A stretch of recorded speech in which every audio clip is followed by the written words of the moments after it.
Hello guys, welcome to our channel. నేను మీ anchor Teja. ప్రస్తుతం మనతో పాటు సీరియల్ ఎంటర్ప్రెన్యూర్ సంతోష్ గారు ఉన్నారు. నమస్తే అన్న. నమస్తే. రైట్. కల్కి మూవీలో విజయ్ దేవరకొండ గారు అర్జున క్యారెక్టర్ చేశారు. ఆ క్యారెక్టర్ చేసిన తర్వాత చాలామంది ముఖ్యంగా మీమ్స్ పేజెస్లోని ట్రోలింగ్ పేజెస్లోని విపరీతంగా విజయ్ దేవరకొండని ట్రోల్ చేస్తున్నారు. అంటే అతను చెప్పిన డైలాగ్ విధానం తెలంగాణ యాసలో ఉంది. పొరపాటున తెలంగాణ యాసలో మహాభారతం వస్తే మేము తట్టుకోలేము అని చెప్పేసి విజయ్ దేవరకొండ బాధపడే విధంగా పోస్టులు చేస్తున్నారు. సో దాని గురించి మీరు ఎలా స్పందిస్తారు? సో ఈ ట్రోల్స్ అన్ని చూసి విజయ్ దేవరకొండ రెస్పాండ్ అయ్యి బాధపడుతున్నాడు అని అనుకుంటున్నారా మీరు? అంటే పర్సనల్గా విజయ్ దేవరకొండ అని అనుంటే అతను తీసుకునేవాడు కాదేమో. ఎందుకంటే హిట్స్ చూస్తాడు, ఫ్లాప్స్ చూస్తాడు. కానీ తన యొక్క భాషని, తన యొక్క యాసని కించపరుస్తున్నారు కదా, దాని గురించి. సో ఇక్కడ మనం ఈ భాషని యాసని మనం మాట్లాడుకోవాల్సి వస్తే విజయ్ దేవరకొండ ఆయన ఒక హీరోగా స్థిరపడడానికి, అతనికి ఒక స్టార్ ఇమేజ్ రావడానికి, అతని మేనరిజం, అతని భాష, అతని యాస, ఒక రౌడీ స్టార్గా ఆయనకు ఒక ముద్ర రావడానికి కేవలం ఇవి మాత్రమే దోహదపడ్డాయి. So that is his style, that is his mannerism. మీరు చిరంజీవి గారి దగ్గర నుంచి మొదలు పెట్టుకుంటే ఏ హీరో అయినా ఒక స్టార్గా ఎదగడానికి వాళ్ళ మేనరిజమ్స్ అందరిలాగే చేశారనుకోండి.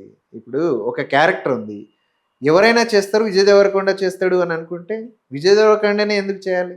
అట్లనే చిరంజీవి గారిని ఒక మెగాస్టార్ని చేయడానికి ఒక క్యారెక్టర్, మీరు చిరంజీవిది ఒక ఇంటర్వ్యూ చూస్తే ఆయన ఏమన్నాడు అంటే, ఫస్ట్ పునాదిరాళ్ళు సినిమా చేసినప్పుడు ఫస్ట్ ఏదైతే ఆయన షూటింగ్కి అటెండ్ అయ్యాడో అక్కడ ఏంటి అంటే ఒక 5-6 మంది టీం ఉంటారు. వాళ్ళు ఫస్ట్ షూటింగ్ ఆయన అటెండ్ చేసినప్పుడు ఏం జరిగిందంటే, వాళ్ళు 5-6 మంది పని మనుషులు అనమాట. అక్కడ అంటే పాలేర్లలాగే ఏదో చేసి ఉంటారు అక్కడ. అయితే అక్కడ నుంచి వచ్చినప్పుడు ఎవరైతే గ్రామ పెద్ద ఉంటారు, రావు గోపాలరావు గారి దగ్గర ఏదో సీన్ ఉంటుంది. ఆయన వచ్చినప్పుడు అందరిలాగే, అంటే అక్కడ పని నుంచి వచ్చిన తర్వాత అందరిలాగే ఉంటే ఆయన మీదకి ఫోకస్ రాదు. అక్కడ సిచ్యువేషన్ ఏంటి, అక్కడ సీన్ ఏంటి అంటే, వాళ్ళు పని చేసి వచ్చిన తర్వాత అరే ఏం పని చేశారా మీరు అని అడిగితే ఇది చేస్తాం అని చెప్పే సీన్ అనమాట. అప్పుడు ఏంటి అంటే ఆయన చిరంజీవి గారు పర్టికులర్గా అక్కడ గడ్డి తీసుకొచ్చి వేసింది పని అనమాట. సో కొంత గడ్డి తీసుకొని వచ్చి పైన వేసుకొని హెయిర్ అంతా ఇలా అనుకొని అంటే ఇప్పుడు పని చేసి వచ్చాము అనే ప్రస్తావనని, అక్కడ ఒక సిచ్యువేషన్ని ఆయన క్రియేట్ చేశాడు. అక్కడ అది చూసి అక్కడ ఆ సినిమా ఒక వేరే డైరెక్టర్ చేస్తున్నారు. అదే సినిమా ఆ సినిమా షూటింగ్లో ఆయన నెక్స్ట్ సినిమా ఆఫర్ ఇచ్చిన డైరెక్టర్ అక్కడ ఉండే. అది చూశాడు ఆయన ఏం చేస్తున్నాడు అని చెప్పేసి. అది చేయడం చూసి ఇతనికి ఖచ్చితమైన ఫోకస్ ఉంది. ఇతను just not an actor, he is going to be a star అని ఆయనను అక్కడే గుర్తించాడు. అట్లనే విజయ్ దేవరకొండకి మీరు చూడండి, కల్కి డైరెక్టర్ ఏ సినిమా తీసినా దాంట్లో విజయ్ దేవరకొండ ఉంటాడు. అబ్జర్వ్ చేస్తారు. నాగశ్విన్ తీసిన ప్రతి సినిమాలోనే స్వయంగా అతనే చెప్తున్నాడు. అతను నాగశ్విన్ విజయ్ దేవరకొండని అంత నమ్ముతాడు. ఎట్లా అంటే, ఎవడే సుబ్రహ్మణ్యం మూవీ నాని మూవీ అయినా కూడా విజయ్ దేవరకొండ క్యారెక్టర్ ఏదైతే ఉందో అది మర్చిపోలేము. అంత బాగా క్రియేట్ చేశాడు ఆ క్యారెక్టర్ని. సో నాగశ్విన్ విజయ్ దేవరకొండలోని యాక్టర్ని ఎప్పుడో గుర్తించాడు. వాళ్ళిద్దరు యాక్చువల్లీ ఫ్రెండ్స్, మనం ఇంతకుముందు డిస్కషన్లో చెప్పుకున్నాం. సో అట్లా ఏంటి అంటే, ఇప్పుడు మీరు చాలా సినిమాలు ఈ మధ్యన తెలంగాణ విడిపోయిన తర్వాత మీరు చాలా సినిమాలు చూస్తే, ఈవెన్ తెలంగాణ కంటే ముందు కూడా మీరు 1980s 90s particular 90sలో SV Krishna Reddy గారు వచ్చిన తర్వాత కానీ, కోట శ్రీనివాసరావు గారు కానీ, లేదు అని అంటే మన తనికెళ్ళ భరణి గారు కానీ, తెలంగాణ యాసతోనే వాళ్ళ ఏదైతే ఇమేజ్ని క్రియేట్ చేసుకోగలిగారు. డెఫినెట్లీ అక్కడ ఏంటి అంటే, సినిమా అనేది ఒక వినోద సాధనం. అక్కడ ఖచ్చితంగా ఏంటి అంటే, దాన్ని మనం ఎలా ఎంటర్టైన్మెంట్ని ఎలా క్రియేట్ చేస్తున్నాం అనేది మ్యాటర్. అది తెలంగాణ యాసన, ఆంధ్ర యాసన, శ్రీకాకుళం యాసన, ఇది అనేది మనం కొంతసేపు పక్కన పెడితే, అది వాళ్ళ మేనరిజంని బట్టి, వాళ్ళ కెపాసిటీని బట్టి వాళ్ళు దాన్ని గ్రాప్ చేస్తారు, అక్కడ ప్రజెంట్ చేస్తారు. ఖచ్చితంగా ట్రోల్స్ ఏదైతే చేస్తున్నారో రీసెంట్గా నేను ఒక వీడియో క్లిప్ చూశాను.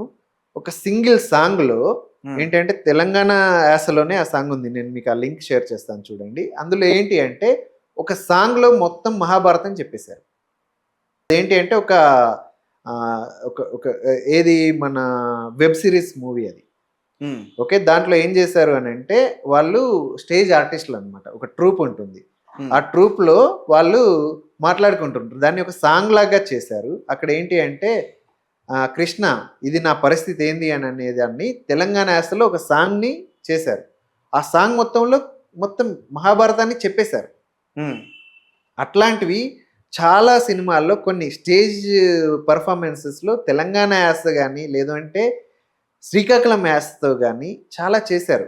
అది చేస్తే మనం ఎంటర్టైన్మెంట్ మనం అది చేయగలుగుతాం. అండ్ ఇంకోటి ఏంటంటే మనము ప్రభాస్ గారి మూవీ చూసాం దీనికంటే ముందు. రామాయణాన్ని కొత్త అంటే మన న్యూ జనరేషన్స్ రామాయణం ఎలా ఉంటుంది అని చెప్పేసి ఆది పురుష్ చేశారు యానిమేషన్లో. దాన్ని రిసీవ్ చేసుకున్నాం. అది పూర్తిగా ఇక్కడికి అంటే పూర్తిగా లోపల దాకా వెళ్ళకపోయినా కూడా దాన్ని కూడా మనం రిసీవ్ చేసుకున్నాం. అది మనం ఎంటర్టైన్మెంట్ అంతే. ఈ ట్రోల్స్కి ఇదేమి పెద్దగా రెస్పాండ్ అవ్వడు విజయ్, అందులో డౌట్ ఏం లేదు. రౌడీ స్టార్ లాగే ఉంటాడు. ఓకే, అందులో అయితే కాకపోతే ఏంటి అంటే తెలంగాణ యాసలో ఇదే భాషలో మూవీ వస్తే ఖచ్చితంగా హిట్ అవుతుంది. అందులో డౌట్ లేదు. ఎందుకంటే దాన్ని మనం ఎంజాయ్ చేస్తాం. అక్కడ ఏది అంటే అది కొత్తగా కనబడుతుంది. మీరు నేను మాట్లాడుకుంటాను, నేను తెలంగాణ అని. నేను తెలంగాణ భాషలో మాట్లాడట్లేదు. మనం మాట్లాడుకున్నప్పుడు నార్మల్ భాషనే మాట్లాడతాం. అవును. కానీ ఒక స్టోరీ చెప్పాలనుకున్నప్పుడు ఏదో ఒక యాసలో చెప్పినప్పుడు ఇంకా ఎక్కువ ఎక్కుతుంది. అది కావాలని తీసుకునేదే.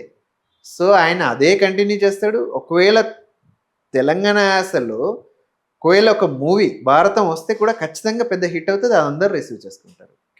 అండ్ మీ పర్సనల్ ఒపీనియన్ చెప్పండి. అంటే విజయ్ గారు అర్జున్ క్యారెక్టర్లో మీకు ఎలా అనిపించారు? అర్జున్ రెడ్డి చేసినా అర్జున్న చేసినా విజయ్ దేవరకొండ చేయగలుగుతాడు. అంటే మీరే చెప్తున్నారు కదా ఒక మేనరిజంతో పైకి వచ్చాడని చెప్పేసి. అవును. సో అంటే అదే మేనరిజాన్ని అంటే అక్కడ ఒకరి పాత్ర చేయాలి. మహాభారతంలో డైరెక్టర్ మనకి సొంతంగా రాసే పాత్ర కాదు. ఆల్రెడీ మహాభారతంలో ఏదైతే ఉన్నాయో రాయబడి ఉన్నాయో వాళ్ళ పాత్రను చేయాలి. సో అలా అడుగుతున్నా. సో మీరు ఇప్పుడు మహాభారతాన్ని తీసుకుంటే మహాభారతం ఎక్కడ జరిగింది? యాజ్ పర్ ది పురాణాస్ ఎక్కడ జరిగింది? ఏ ప్రాంతంలో జరిగింది మహాభారతం? తెలంగాణలోనో ఆంధ్రాలోనో సౌత్ ఇండియాలోనో జరగలే, నార్త్ ఇండియాలో జరిగింది. అంతే కదా, యూపీలో జరిగింది అది. ఓకే, సో గుజరాత్లో యూపీ ఆ ప్లేసుల్లో జరిగింది. సో మనం యాజ్ డీస్ తీసుకుంటే మనం ఆ భాష ఆ హావభావాలు మాత్రమే ప్రజెంట్ చేయాలి. సో మీరు చూడండి చాలా సినిమాల్లో మనం చూసి ఉంటాము మూవీ అంతా నార్త్ ఇండియాలో జరుగుతుంటుంది. కానీ ప్రేక్షకులకు అర్థం కావడానికి ప్రేక్షకుల వాళ్ళ సౌలభ్యం కోసం ఏం చేస్తారంటే అక్కడ ఉన్న పాత్రలన్నీ తెలుగులోనే మాట్లాడతారు. మీరు చూసి ఉంటారు. ఈవెందో అక్కడ డిస్క్లైమర్ కూడా ఇచ్చి ఉంటారు. ఇది ముంబై ప్రాంతంలో జరుగుతున్నా కూడా ప్రేక్షకుల సౌలభ్యం కోసం ఇక్కడ ఉన్న క్యారెక్టర్స్ అన్ని తెలుగులోనే మాట్లాడతాయని ప్రజెంట్ చేస్తాం. అట్లనే తెలుగు అర్థం చేసుకుని తెలుగు మాట్లాడే వాళ్ళ కోసం తెలుగులోకి తర్జుమా చేయబడింది భారతం. సో ఇక్కడ వాళ్ళకి అర్థమయ్యే భాషలోనే చెప్తాం, అప్పుడే వాళ్ళకి అర్థమవుతుంది. So and at the same time ఆ క్యారెక్టర్ డైరెక్టర్ అతన్ని సెలెక్ట్ చేసుకునేటప్పుడు ఇతని మేనరిజం ఉంది అని ఆయనకు తెలుసు కదా.